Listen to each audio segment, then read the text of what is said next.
Hi guys, welcome to my Instagram. So today I'm going to be doing a Q&A. I put a thing up on my story yesterday and I got a lot of really good questions and I just went through them all on my computer and I've organized them kind of by topic just so it didn't get messy. So yeah, I'm just going to get into it because I'm going to be talking a lot. Okay, at least for the about me ones, I'm just going to answer them. I think the questions are pretty self-explanatory. I'm 19, my birthday's in June, so I just turned 19 a couple months ago. I'm from Pittsburgh, Pennsylvania.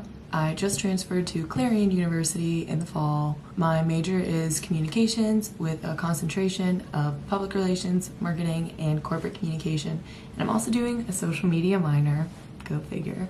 I'm 5'8", I'm 5'9", in volleyball shoes.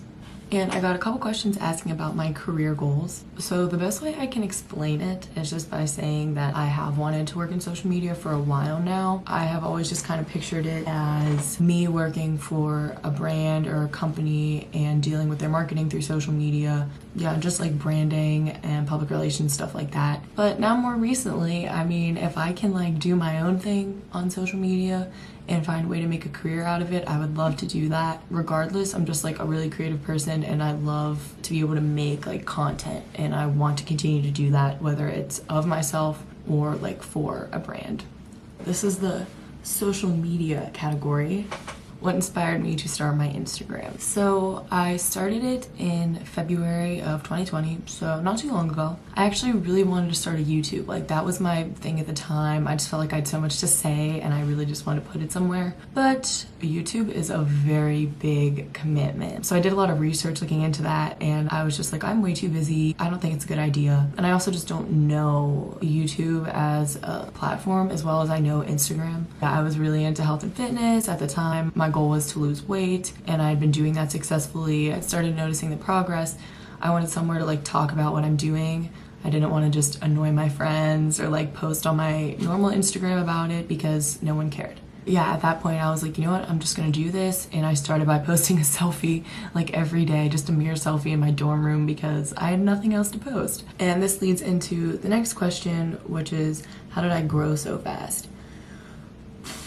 From the beginning, I would say I grew relatively fast and I would say that's due to hashtags. I was using the same exact hashtags with every post. They were all like fitness related and I was getting a lot of exposure from those. So that really helped me at the beginning. But since I used the exact same ones on every single post and I was posting every day, Instagram flagged it as spam. Unlucky for me because then I got shadow banned. If you don't know what that is, basically my account and my posts were not being seen by anyone that wasn't following me. And even the people that were following me weren't seeing my stuff as much. Basically like my reach had just been really limited. So at that point I stopped using hashtags completely and I just kept doing what I'd been doing. I started doing workouts because I was at home, the gym was closed and everyone was doing at home workouts and I'm like, I can do this, I can film what I'm doing. I started posting more like food stuff, about smoothies.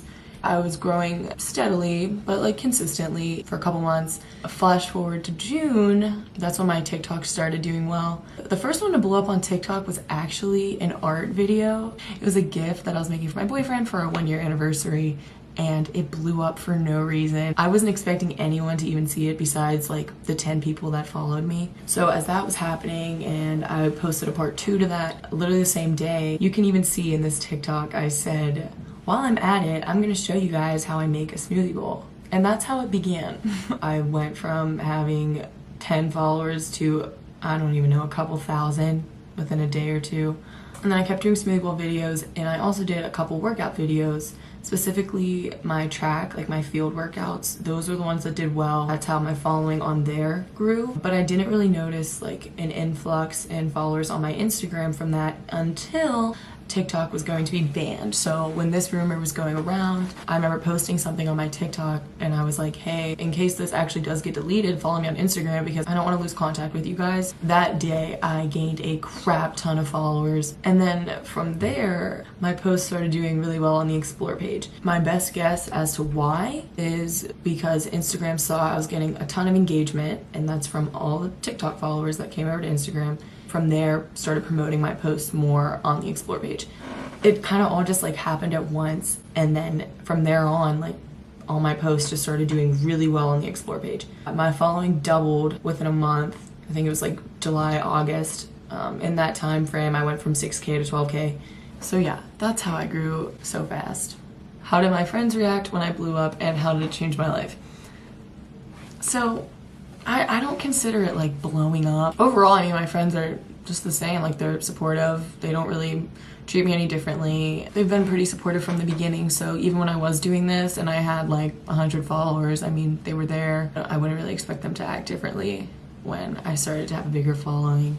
And how has it changed my life? Since I'm pretty much still doing the same thing that I was before I had a little bit more followers, it hasn't really changed too much. It may have changed my life a little bit more if I was allowed to make money from it. I'm assuming most of you don't know this if you're not a college athlete, but since I play for the NCAA, I'm not allowed to make any money off my name, image, and likeness. So all the sponsorships that influencers can do, whether it be for clothing brands, supplements, or even just TikTok and like monetizing your videos and getting money from ads and stuff, I can't do any of that. It's not even like I could get a job if I wanted to, because I'm already so busy as it is. And when I put so much time into social media, I don't have time for a job. So I have no income and I can't make money off of what I put hours of effort into. So there is talk about this rule changing next year. And if that doesn't happen, then, you know, I just wait until I graduate in 2023. But here we are.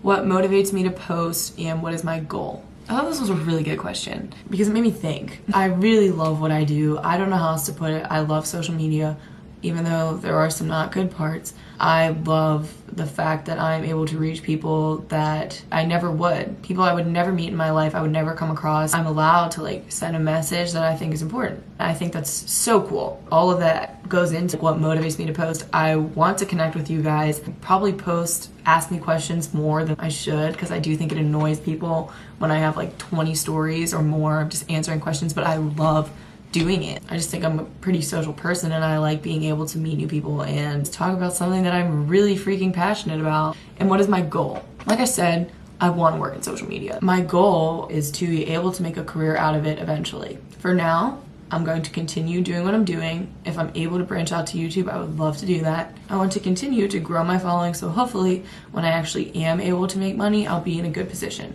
But if for some reason, if I fail at running my own accounts, then my goal is to work for a company. I don't really know where the wind's gonna blow me. Regardless, what I'm doing now is going to prepare me for that. My favorite TikTok I've posted, honestly, and this isn't fitness or smoothie bowl related, but my favorite TikTok is probably the moment and then the photo one. And if you follow me on TikTok, you might know what I'm talking about. It's basically you take a live photo and you make it into a video and you just show like, you know, what's happening and then the actual picture that came from it, and I love it. I spent a pretty long time making that video, but when it was done, I was like, oh yes, it just made me so happy to watch. I probably have watched it like 100 times. So yeah, that's my favorite TikTok. Okay, my next section of questions is about volleyball. First question is, how long have I been playing? My sister started playing when she was in 5th grade, and she's 4 years older than me. So when she started playing, I was like always around it, and I was at all the games, and like I wanted to play so bad, but I was 6. I was able to find a travel team when I was 9, and that was when I was on my first team. I've been around the sport since I was 6, but I actually started playing legitimately when I was 9. How did I get recruited? I've been through the recruiting process 3 times, and I'm a sophomore in college. I have some very strong feelings about it. Some very strong feelings. This is actually a video that I've wanted to make for a long time. It's just about recruiting in general, and I do think I will at some point. Basically, to keep it short and simple, I made a radius of how far I wanted to go. I just looked up a bunch of colleges in that area. I would check them out. I would look at the roster, look at the coaches, and I would look at the school a little bit, see if they had my major, which at the time was just communications. Everyone has my major. And then from there, I just sent out emails to all the schools I was interested in, let them know I was interested, gave like my information, my height, position, would send a highlight tape with it. This question also asked for advice. You just have to be so persistent. The biggest piece of advice I can give you is call, don't just email, because they get thousands of emails and you are just a name in a big list. So yeah, I kept doing that. I was really persistent with my first school, and I visited a lot of different schools. I ended up choosing to go to Cleveland State. I spent a semester and a half there, but then we got sent home because of Corona. And I entered the transfer portal in like January. I basically just did the same thing all over again. Emails, phone calls, we don't need your position, we don't have money, a lot of no's. You're gonna get way more no's than you get yeses, and you have to be prepared for that because recruiting, it will mess with your head, it will really screw with your confidence and your self-esteem, and you just have to keep going. If playing in college is something you want to do, you can't just give up when someone says no. But I committed to Clarion in May or June. I was super late, but I was debating playing or even going to college at all at the time. So I'm very happy that I am here and I have a team, and like I do care a lot about volleyball, and I would have been very upset if I stopped playing. So like I said, I want to make a whole video on it, and that I'll go into more detail about my entire process and everything. Exercises to increase reaction time for liberos. Well, I need to know myself.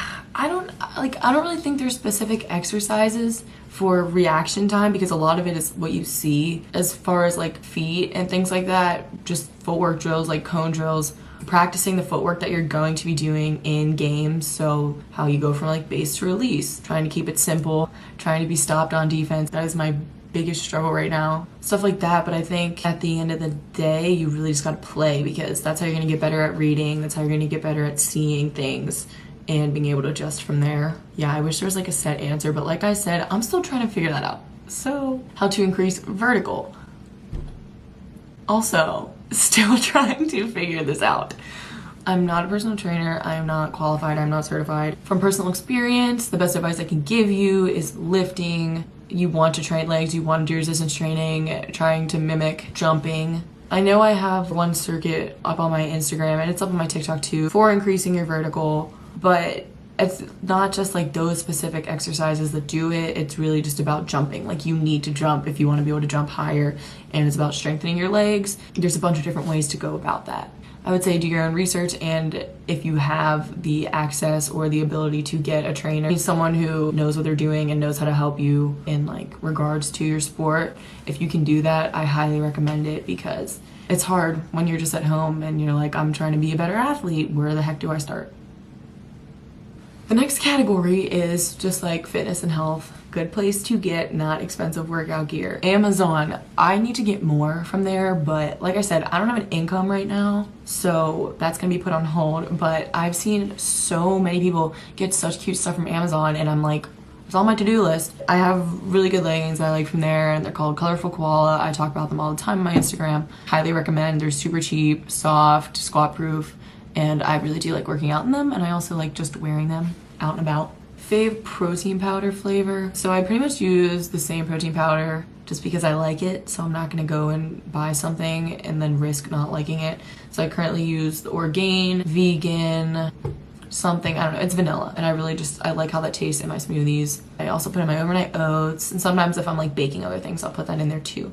This question, they said that they just got a gym membership and asked if there's any gym etiquette that they should know about. I think the most important thing is cleaning up after yourself, cleaning up after your space, putting dumbbells back, re-racking the weights, and also right now, since we are in the middle of a pandemic, clean your stuff. Definitely recommend wiping stuff down before and after, because that's just kind of a big deal right now.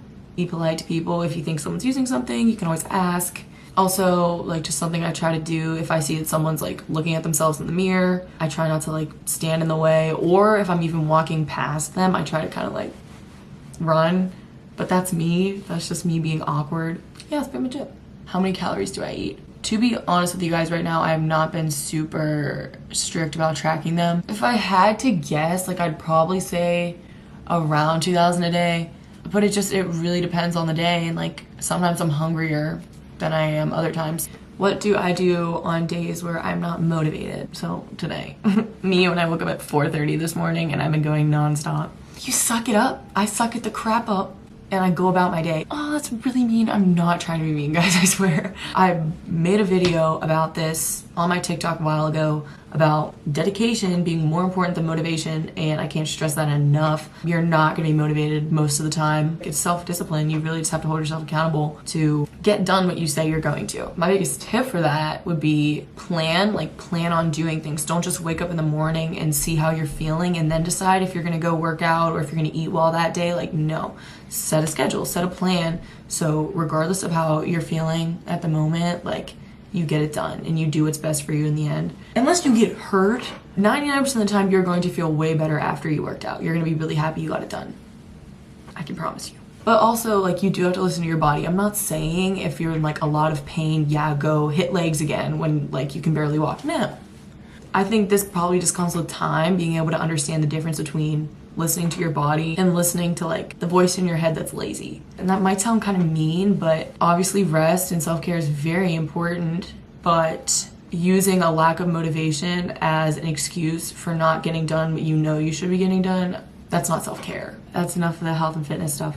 Miscellaneous questions. So these are just random things that didn't really belong in a category. Hobbies outside of volleyball and fitness. Sleep. Being a student. I used to do art. Like, I loved art, especially in high school. I do a lot of painting. That was a hobby of mine, and now it's sad, but I feel like I don't have time for other things. Being a student athlete seriously takes up so much of your time, and then adding social media on top of it, that really is my hobby. How do I find time for self-care? I do try to take Sundays as a self-care day, really just time to like get my life together. I'll actually show you guys what I do. I write, this is kind of hard to see, but I write down in a notebook. Basically, I'll do like Monday, Tuesday, Wednesday, Thursday, Friday, and I'll write the dates and like the time of the day over here. I'll start at like 5 a.m. and then I write in like when I have practice, I'll write in when I have lifts, and then my classes, and then on top of that, I'll put in like any other things I have planned, and then I'll put in when I'm gonna do certain assignments, and I'll also put in if I have things planned for like Instagram or TikTok or whatever, I'll put that in there. Where was I going with this? Oh, so I do this every Sunday. I plan out my week. Along with that, and like I try to clean my room. I'll do laundry, maybe do my nails. And it's very hard because a lot of times I'm super tempted to do a workout on Sunday because I have time so I can film it and post it, but recently I've been like, no, I can't. And to me, like, all that is self-care. Taking the time to plan out my week is self-care, because if I didn't do that, I would go insane. Along those lines, someone asked me, do I get enough sleep? Like, honestly, great questions, guys, seriously. Define enough. I mean, I feel like enough is relative. I don't usually go to bed earlier than 10, and I don't usually wake up earlier than 4:30, so that's 6 hours. I mean, that's not that bad. If I have time in the day and like I'm really hitting a wall, I will take a nap. And then I sleep on the weekends, like I get to sleep in, so that helps. I also sleep in Wednesdays because I don't have practice. Overall, I do think I get enough sleep. It's just, it gets kind of hard sometimes. How's school going? This is very nice. Thank you for asking. School's going well. Honestly, I'm taking 12 credits, which is not a lot. It's all online, but only one of my classes I have a Zoom for. So all my other stuff I can get done on my own time, which is really nice. My grades are good so far, I think. So, well, overall, despite everything that's going on, what motivates you the most? Any goals before 2021? So after I just gave that whole spiel on why motivation is BS, no, I'm kidding. Probably volleyball motivates me the most. I think at the end of the day, everything comes back to volleyball for me. I wouldn't be doing this right now if it weren't for volleyball. I wouldn't have my Instagram if it weren't for volleyball. And I wouldn't care so much about health and fitness if it weren't for the sport. So like I said, you know, when you have those days where you're not motivated, keep an end goal in mind. That's my end goal. I want to be the best athlete I can, and like I want to make a difference on my team. I want to help my team win games, and like I want to be on the court. I think that that is really a good motivator for me when I don't feel like getting out of bed. Any goals before 2021? I just want to be happy. I'm happy right now and I want to keep it that way. I want to love being in college and I don't want to wish the years away. And I love being an athlete. I realize that there's gonna be a time where I'm not gonna be a volleyball player anymore, and that's coming like very soon. I literally just think that that's my main goal, is to be happy and to enjoy every second of where I'm at. And on that note, I think that's it. Thank you to everyone who sent me questions. I responded to some of you privately just because they were questions I didn't want to put in the video, but I obviously still want to talk to you. So yeah, thank you guys so much for watching. I hope you enjoyed, and I hope you got to know me a little bit better. I hope everyone has a great day and stays safe and healthy. Bye.